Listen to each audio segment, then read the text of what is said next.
Nellikkampoyil night Riders. കഴിഞ്ഞയാഴ്ച വന്ന Nellikkampoyil night Riders എന്ന സിനിമ കണ്ടു. നൗഫൽ അബ്ദുള്ള സംവിധാനം ചെയ്തിരിക്കുന്ന സിനിമയിൽ മാത്യു തോമസ് നായകനായി എത്തുന്നു. ജ്യോതിഷമും സുനു എവിയും കൂടെയാണ് സിനിമ എഴുതിയിരിക്കുന്നത്. ഒരു ഹൊറർ കോമഡി ത്രില്ലർ വിഭാഗത്തിൽപ്പെട്ട നെല്ലിക്കാമ്പൊയിൽ നൈറ്റ് റൈഡേഴ്സിന് ഡിറ്റക്റ്റീവ് ഉജ്ജ്വലൻ എന്ന ധ്യാൻ ശ്രീനിവാസ് സിനിമയുമായി ഒരുപാട് സാമ്യതകൾ വരുന്നു. ഹൊറർ കോമഡി എന്നീ രണ്ട് ജോണറുകൾ സമന്വയിപ്പിക്കാൻ ശ്രമിക്കുമ്പോൾ ഉണ്ടാകുന്ന വെല്ലുവിളികൾ ഈ സിനിമയിലും പ്രകടമാകുന്നു. നെല്ലിക്കാമ്പൊയിൽ നൈറ്റ് റൈഡേഴ്സ് ആദ്യ പകുതിയിലെ ഭീകരതയിൽ നിന്ന് രണ്ടാം പകുതിയിലേക്ക് കടക്കുമ്പോൾ ഒരു ത്രില്ലർ അല്ലെങ്കിൽ ഒരു കോമഡി പരിവേഷത്തിലേക്ക് മാറുന്നു. ഈ മാറ്റം പലപ്പോഴും അനായാസമായി നടക്കുന്നുമില്ല. ടോണിലെ ഈ സ്ഥിരതയില്ലായ്മ സിനിമയുടെ ഒഴുക്കിനെ നന്നായി ബാധിച്ചു. പല ഹൊറർ രംഗങ്ങളും നന്നായി വർക്കൗട്ടായപ്പോൾ കോമഡി രംഗങ്ങൾ പലപ്പോഴും അത്രത്തോളം ഫലപ്രദവുമായില്ല. നായകനായ ശ്യാമിൻ്റെ സുഹൃത്തുക്കളായി എത്തിയ ശരത് സഭ, റോഷൻ ഷാനവാസ് എന്നിവർ തങ്ങളുടെ സ്വാഭാവികമായ പ്രകടനം കൊണ്ട് നർമ്മരംഗങ്ങളിൽ അല്പം ആശ്വാസം നൽകുന്നുണ്ടെങ്കിലും തമാശകൾ പലപ്പോഴും കൃത്രിമമായി തോന്നി.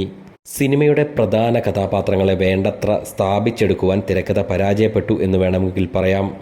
സിനിമയുടെ ദുർബലമായ മറ്റൊരു ഘടകം ദുരൂഹതയുടെ ചുരുളഴിക്കുന്ന രണ്ടാം പകുതിയാണ്. കുതിരക്കാലൻ എന്ന ഭീകര രൂപത്തിൻ്റെ യഥാർത്ഥ ഐഡൻറ്റിറ്റി വെളിപ്പെടുത്തുമ്പോൾ അത് തീർത്തും അപ്രതീക്ഷിതമോ ഉദ്വേഗജനകമോ ആകുന്നില്ല. മാത്രമല്ല, അവസാനം പലപ്പോഴും മറ്റു സിനിമകളുമായി സാമ്യം തോന്നുന്ന തരത്തിൽ ഒതുങ്ങിപ്പോവുകയും ചെയ്തു. ഹൊറർ ത്രില്ലർ ഘടകങ്ങൾ ഒരേ സമയം കൈകാര്യം ചെയ്യുവാൻ സിനിമ ശ്രമിച്ചെങ്കിലും രണ്ടിലും വേണ്ടത്ര ശ്രദ്ധ കൊടുക്കാതെ പോയത് ഇതിൻ്റെ ആസ്വാദ്യതയെ കുറച്ചു. ഈ പകുതിയിലെ ഇഴച്ചിലും തിരക്കഥയുടെ കെട്ടുറപ്പില്ലായ്മയും ചിത്രത്തെ ഒരു ആവറേജ് അനുഭവത്തിലേക്ക് നീക്കി. നൈറ്റ് റൈഡേഴ്സ് ഒരു ഹൊറർ കോമഡി ചിത്രം എന്ന നിലയിൽ വലിയ സാധ്യതകളോടെയാണ് എത്തിയതെങ്കിലും സാങ്കേതികമായി ഉയർന്ന നിലവാരം പുലർത്തിയെന്ന് പറയാം. ആദ്യ പകുതിയിൽ പ്രേക്ഷകനെ പിടിച്ചിരുത്തുകയും ചെയ്യാൻ സിനിമയ്ക്ക് കഴിഞ്ഞു.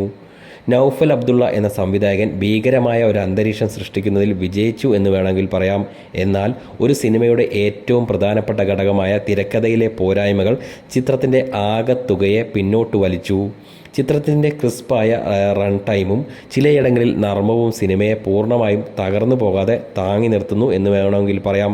എങ്കിലും ഒരു മികച്ച ഹൊറർ കോമഡിയിൽ നിന്ന് പ്രേക്ഷകർ പ്രതീക്ഷിക്കുന്ന ആകർഷകമായ ദുരൂഹതയും പൊട്ടിച്ചിരിപ്പിക്കുന്ന നർമ്മവും ശക്തമായ ക്ലൈമാക്സും ഈ സിനിമയ്ക്ക് നൽകുവാൻ കഴിയാതെ പോയത് ഒരു പോരായ്മയാണ്.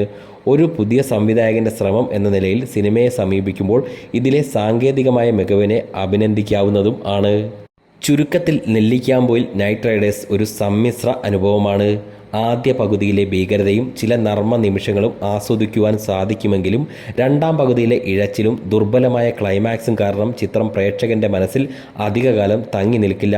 ഒറ്റത്തവണ കണ്ടിരിക്കാവുന്ന, ശരാശരിക്ക് മുകളിലോ താഴെയോ നിൽക്കുന്ന ഒരു എൻ്റർടൈനർ എന്ന് വിശേഷണമാകും ഈ ചിത്രത്തിന് ഏറ്റവും അനുയോജ്യം.